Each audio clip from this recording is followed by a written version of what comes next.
a New Zealand side that has played some good cricket throughout the tournament. So, yeah, they would have been worried to an extent, but it would have just woken them up to say, you know what, we need to be back on it. We need to make sure we are. Why have teams struggled to win when hosting? Why are they the first team to do it? Pressure of playing at home, expectation of your home crowd. Everybody looks at you and thinks you've probably got a slightly easier run without having to travel too much, although India travelled the country. They travelled everywhere, travelled to Sri Lanka.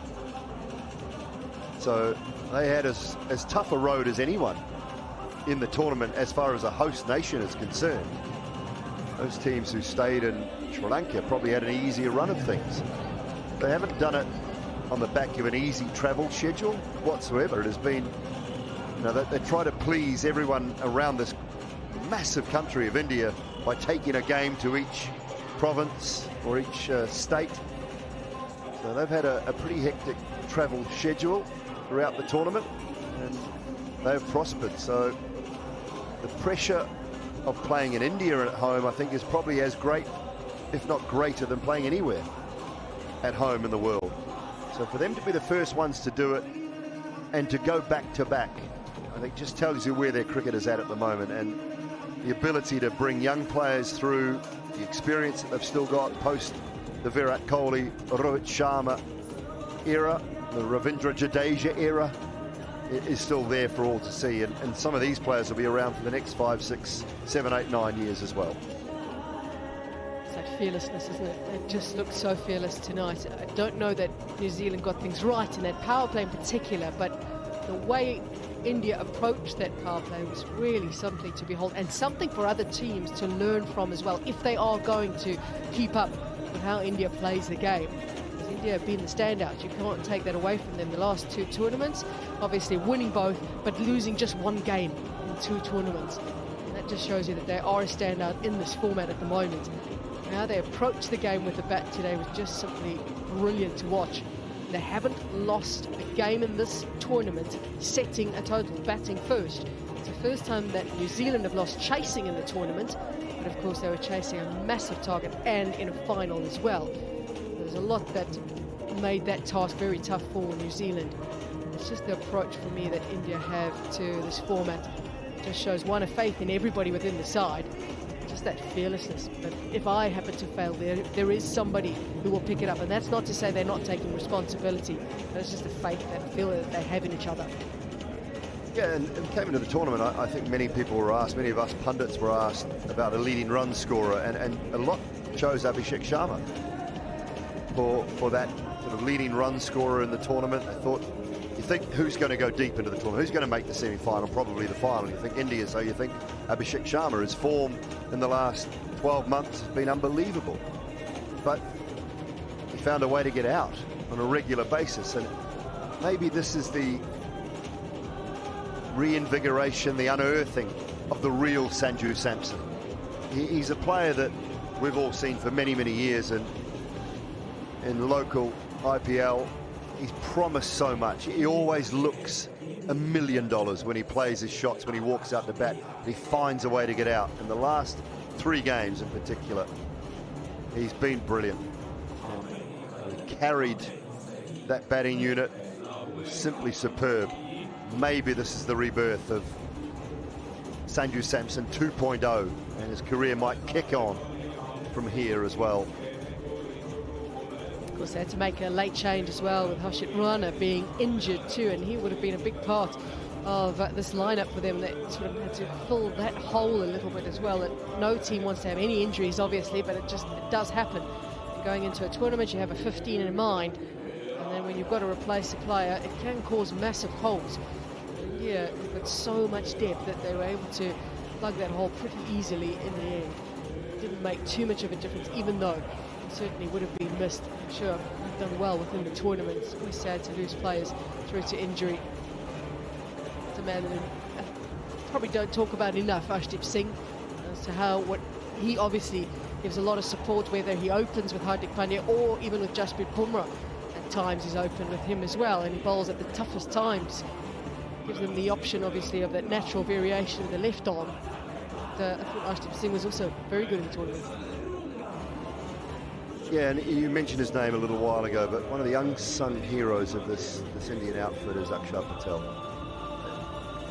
Fielding-wise, he will never let you down in the field, but if he's asked to go up the order and bat higher or bowl the tough overs in the power play, he's always there and always prepared to do it. He is one of the better all-rounders in world cricket.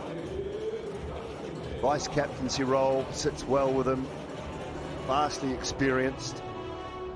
At times it just goes under the radar as far as the mentions are concerned. 3 wickets tonight. I think that catch in the semi-final, was it Salt? Running back over his head. Would have been the Harry Brook one. It was just phenomenal. As I say, he's a gun in the field. He'll never ever let you down with ball in hand. And if he's asked to do any sort of a job with the bat, he will do that as well. So, times, I wouldn't say he goes forgotten, but a little bit unmentioned, Akshar Patel. To me, he's one of the unsung heroes of this outfit. Not the only one. Obviously, we don't know what happens in the background, but you just feel like from a leadership perspective, he's there. We spoke about the fact that he's vice-captain and also has that captaincy experience from the IPL too. But just a leader that definitely would have helped out Surya Kumar Yadav as well.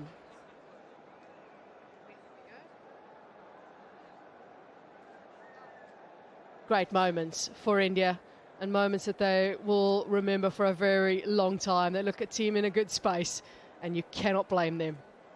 Right, the post-match presentation is ready for us now. Let's go down to Harsha Bogli.